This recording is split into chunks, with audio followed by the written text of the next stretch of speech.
What's up guys, back in their Honkai Star Road video, and in this video I'm going to talk about should you summon on the Jing Yuan banner and for his light cone. Now, I will say I made a video the other day. Turns out I was wrong on a couple light cones. These two light cones are actually the real ones and not the Herda and whatever the other one was.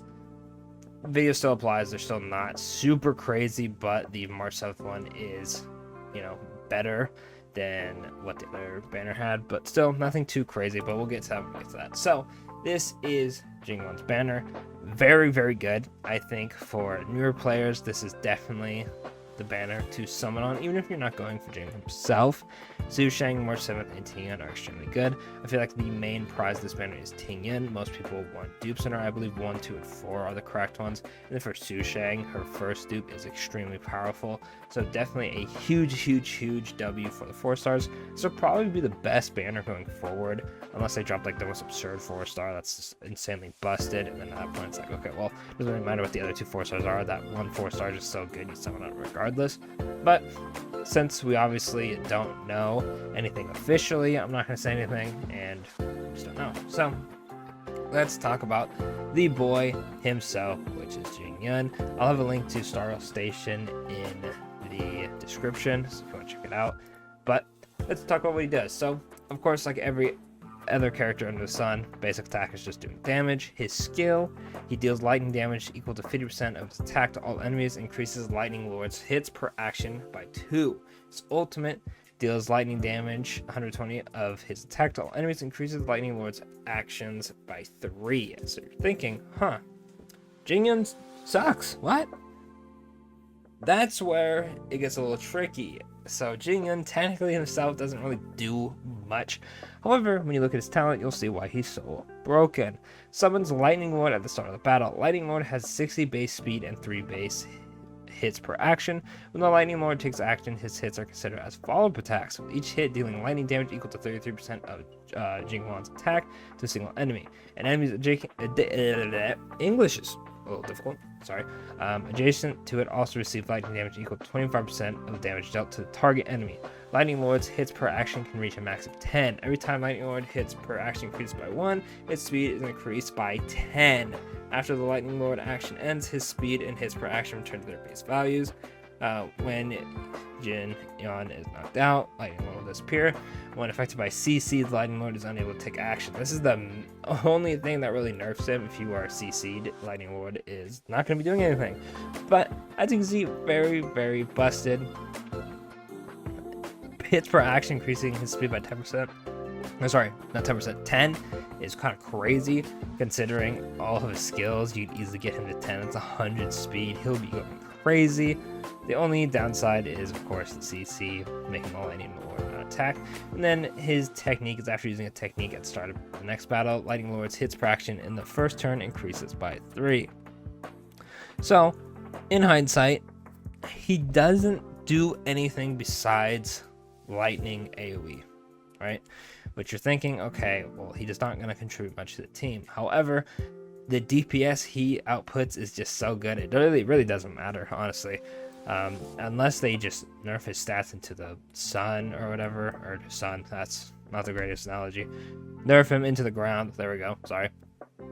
Unless they do that, I mean, they'd have to do the last second. I'm pretty sure everything's already out. Like, he's really good. I will have a video summoning for him, and of course I'll showcase all that because I'm going for his light cone. But I'm telling you, very good unit. If you're a Himiko fan, I'm sorry, this guy is just that guy. He's going to take the spot as best irradiation character. Regardless of that, let's talk about his traces. If Lightning Lord's hits per action is equal to 6 or more, its crit damage is increased by 25% for the next turn. At the start of the battle, immediately regenerates 15 energy, and when using a skill, crit rate increases by 10% for 2 turns. So, if you use it twice in a row, 20% crit rate. Kinda nice. His dupes. When Lightning Lord attacks, the damage multiplier on enemies adjacent to the target enemy increases by an extra amount equal to 25% of the damage multiplier to the target enemy. 2 is after Lightning Lord takes damage caused by Jing Yuan's basic attack skill. Ultimate increases by 20% for 2 turns. And then, of course, 3 is the ultimate basic attack up. 4 is for each hit performed by Lightning Lord. When it takes action, you get 2 energy. 5 is a skill and talent. And then 6 is each hit performed by the Lightning Lord when it takes action will make the target enemy vulnerable. While vulnerable, enemies receive 12% more damage until the end of the Lightborn's current turn, stacking up to 3 times.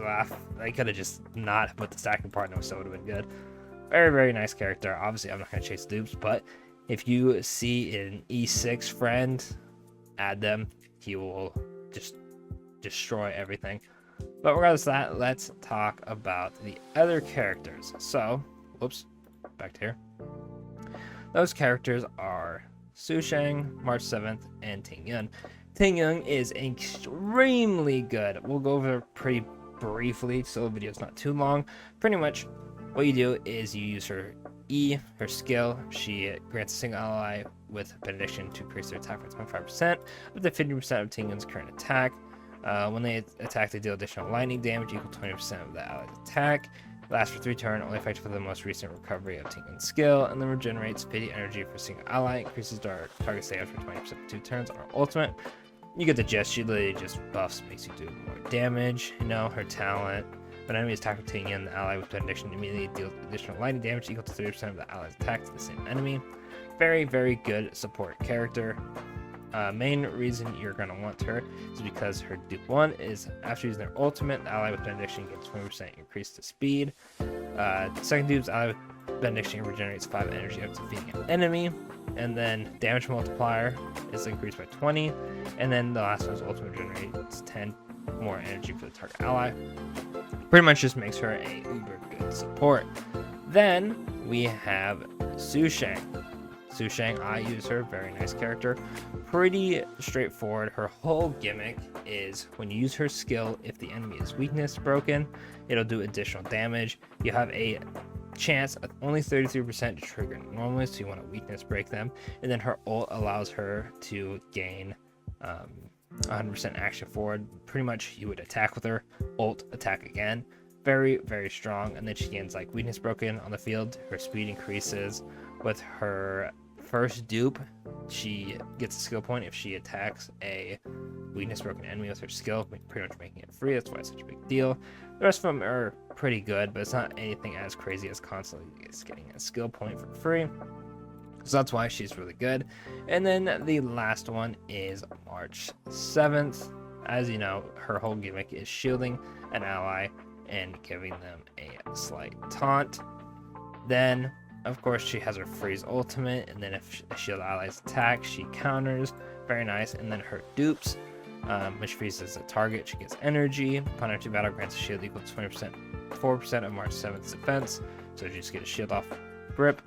And then this 6 is really nice. Allies under the protection of the shield granted by the skill restore HP equal to 4% of their max HP plus 106 at the beginning of each turn. Pretty much turns her into a semi-healer. But March 7th dupes are also very solid, which makes this banner pretty good, as there's not a character you pull and go, that kind of sucks. So, like I said before, if you are a new player, I would summon. If you know, I feel like every player should summon really, but if you're too worried about pulling Jing Yuan and you want to save for someone else, understandable. At least leave the banner having 1 copy of Jing Yun. She is the most important. If you do not have her, I throw a multi or 2 trying to get her, but that's pretty much it. Then we have the light cone banner, which isn't as crazy. Let's go over the 2 that kind of aren't too great. This one, upon battle entry, if the ally deals the same damage as the wearer, damage dealt increases by 12%. This is for harmony characters, so it'd be Bronia, Asta, Jing Yun.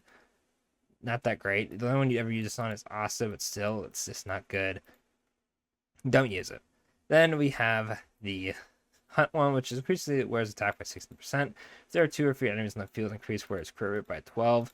Then you can max it out. They just get some like okay numbers, but it's still not anything good compared to something like Swordplay, or there's the free Hunt one, or there's Seely's Light Cone if you have that one. Very, very good. This one's just kind of if you don't have anything better. Same with this one. Increases the wearer's defense by 62%. After entering battle, increases damage resistance of all allies by 8%. Effects of the same type cannot stack. And then, I mean, it goes up to 24 and 12. But I use this one on the Trailblazer. I think this is one of March 7th's better ones, if I'm not mistaken. I think there's one more that's better.